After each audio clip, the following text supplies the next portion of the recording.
Привет, это Ukrainian Rock News и с вами Тори. Новый выпуск с магическим числом 13. По просьбе слушателей я расскажу об очень интересной украинской black metal группе, а также мы отправимся в увлекательное безвизовое путешествие. Ну что, погнали?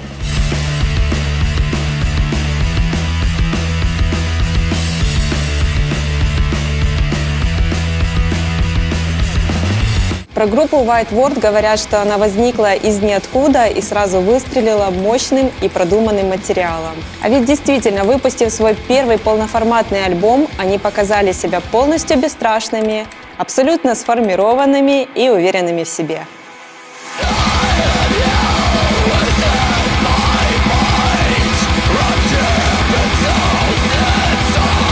Итак, White Word – молодая украинская формация, возникшая в Одессе в 2012 году. У истоков стояли гитарист Юрий Казарян, басист Владимир Бауэр и барабанщик Дмитрий.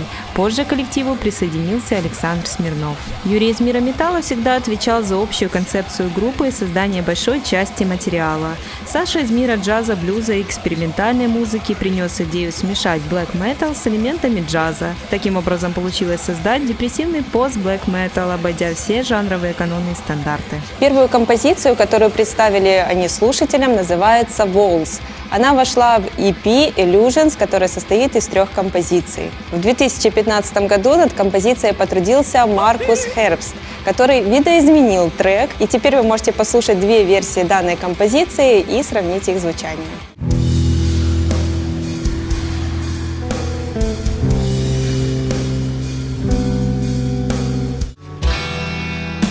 Do they help? Yes, they help me decide what is real, not real.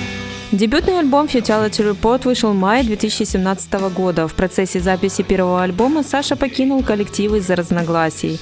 Но сама же группа осталась приверженцем эклектической концепции. Над данной пластинкой трудились 3 года. Андрей Родин на вокале, Юрий Казарян и Игорь Поломарчук на гитарах, Алексей Иским же на саксофоне, Андрей Печаткин на басу и Юрий Кононов на барабанах. Участники жили в 3 разных городах и приходилось ездить то в Одессу, то в Черкассы, то в Херсон, чтобы завершить начатое. Так в Одессе происходило сочинение основы, а потом басист возвращался в Херсон и сочинял свои партии. Так как Юрий из Одессы, он очень любит Черное море, и не обошлось без этой атмосферы. Альбом приглянулся лейблу DB Mormorty, который предложил группе сотрудничество. Таким образом, при поддержке французов о группе начали говорить за рубежом.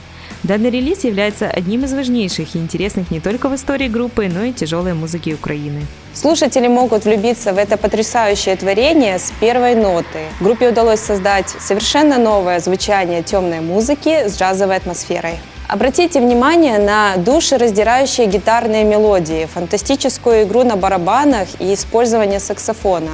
Это действительно звучит новаторски. Такая интерпретация экстремальной музыки ломает устоявшиеся правила. 3 года упорной работы и мировая известность. Альбомы Emerge стали хорошо продаваться в странах Европы, США, Канады, Южной Америки, Азии, Новой Зеландии и Австралии. А на трек Black Silent Pierce из дебютного альбома была создана интереснейшая видеоработа от Маши Горулевой.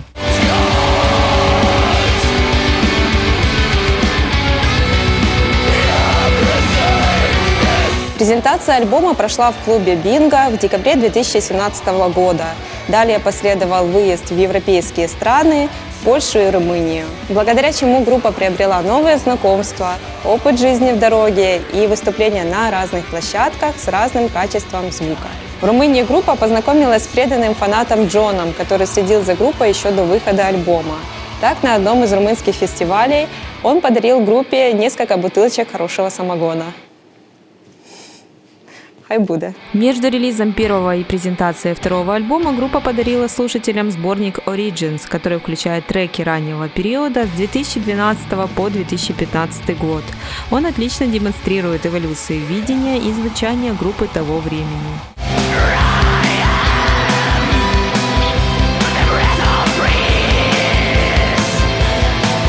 Затем группа отправилась покорять европейские фестивали. Они засветились на Килкимжайбу в Литве,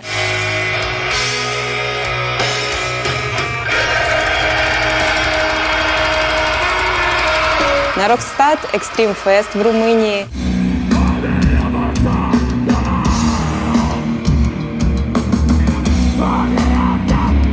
и вернулись на фестиваль Seaside Suicide в Одессу. Над вторым альбомом Love Exchange Failure группа работала в полностью измененном составе. От первоначального остался только Юрий и Андрей. Такое изменение вызвано скорее личным переосмыслением музыки и переменой вкуса. Кстати, Андрей в этот раз выступил в качестве основного вокалиста. Также группа разбавила треки чистым вокалом. В качестве приглашенных вокалистов вы можете услышать голос Виталия Гавриленко на 5-м треке, Ренаты Кажан на 6-м треке и Ивана Казакевича на 7-м треке. В сравнении с предыдущим релизом материал был записан за полгода и выпущен в 2019 году. Группа обошлась без цифровых плагинов и эффектов, все было написано вживую. Кстати, клавиши записал Стас Бобрицкий, которые играют в Tool Who Rise и Brainhack Music Box. В альбоме есть несколько сюжетных линий, которые в последней песне сливаются в единую. Раскрывается ряд проблем современного общества: домашнее насилие, буллинг, выгорание на работе. В текстах можно прочесть мысли и идеи известных мыслителей Фрома и Шпенглера. С новым альбомом группа отправилась в первый европейский тур, после чего вернулась на родину и проехалась по городам Украины. Сейчас же группа приступила к записи своего 3-го альбома, выпуск которого планируется на первую половину 2021 года. А там уже и ряд фестивалей запланировано, где ждут их преданные слушатели. Фестиваль «Без виз» расположен на Монастырском острове в парке Шевченко. Это 2000 квадратных метров, окруженных водой. Лучшую локацию сложно и представить, ведь до него можно добраться с помощью водного такси. Фестиваль «Без виз» был создан командой «Культурная столица» в партнерстве с организаторами одного из крупнейших музыкальных фестивалей страны «Файне Місто». Как говорит куратор проекта программы «Культурная столица» Вадим Гефтер, определение «без виз» подразумевает без ограничений. Нет рамок по жанру и стилю, так как фестиваль по большому счету подразумевает свободу. Первый фестиваль состоялся в 2019 году и собрал 78 коллективов. Это украинские рок и поп-группы, зарубежные исполнители и победители Евровидения. Цель фестиваля – познакомить с колоритом различных стран мира, культурой и музыкой. На фестивале обустроили сразу 3 сцены – White, Yellow и Model. На сцене Yellow выступали Задоник, Space of Variations, Silver Town и Dance Party Dance Dance. На сцене White – Skin Red, Crazy Town, Piano Boy, Epaulets и Latex Fauna. А сцена Model для любителей электронной музыки. Тут концерты продолжались до самого утра. В 2020 году не получилось воссоздать предыдущую атмосферу, но организаторы нашли выход из ситуации и провели без виз пре-пати 1.5. Название 1.5 организаторы придумали из-за карантинных ограничений в 1,5 метра. Фестиваль прошел в офлайн и онлайн формате через новую ивент-платформу Hoverlink. На интерактивной платформе, где транслировалось мероприятие, кроме выступлений артистов, которых можно было покрутить в формате 360 градусов, можно было погулять локациями, сделать заказ еды прямо из онлайн-фудкорта к себе домой, пообщаться в чатах, купить мерч и поучаствовать в розыгрышах от партнеров. Такой мини-фестиваль произошел на 3 локациях – в Киеве и в Днепре. Так, на мейн-стейдж выступали хедлайнеры на том же Монастырском острове. В Днепре в клубе Model установили Model Stage для электронной музыки, а в Киеве на территории Почайна Event Hall установили сцену хип-хопа. В общем, организаторы устроили настоящий праздник для зрителей. В период, когда все скучают за концертами, можно было послушать разножанровую музыку и даже попеть в унисон с любимым артистом. На этом фестивале можно было понаблюдать за выступлением групп Ляпис 98, Карна, Оторвальд, Сметана Бенд, Гражданин Топинамбур и многих других украинских групп.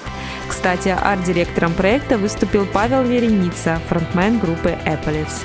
В 2021 году фестиваль пройдет в августе на той же локации, с песком под ногами и летним солнцем.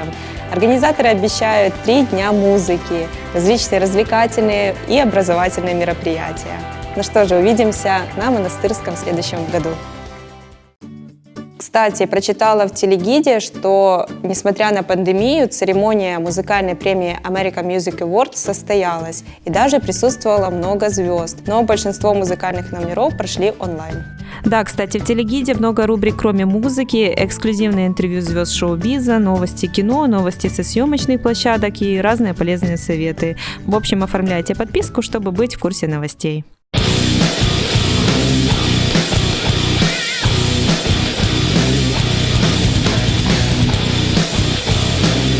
Итак, рубрика «Что послушать?». Слушаем Корифеус, песня «Голиаф».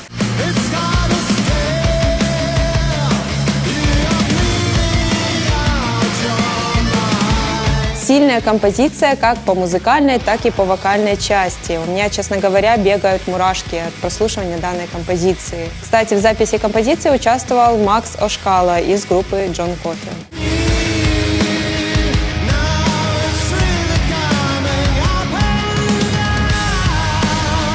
Вторая композиция от группы Midgard, трек «Вельме Хазерун Долиан».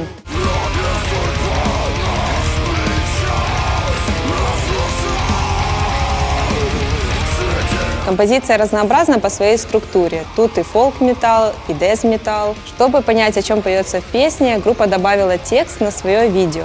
Я уверена, вам захочется подпеть вместе с группой, особенно в спокойной части.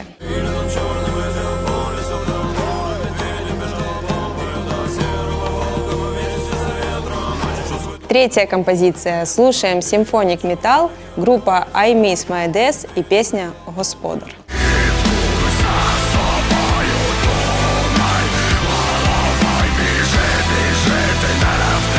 Данная композиция из альбома «Мисто». Она рассказывает легенду о призраке, живущем в Зеленом театре в Киеве. Кстати, данную композицию я добавила в плейлист Spotify украинских метал-треков. Ссылочка в описании.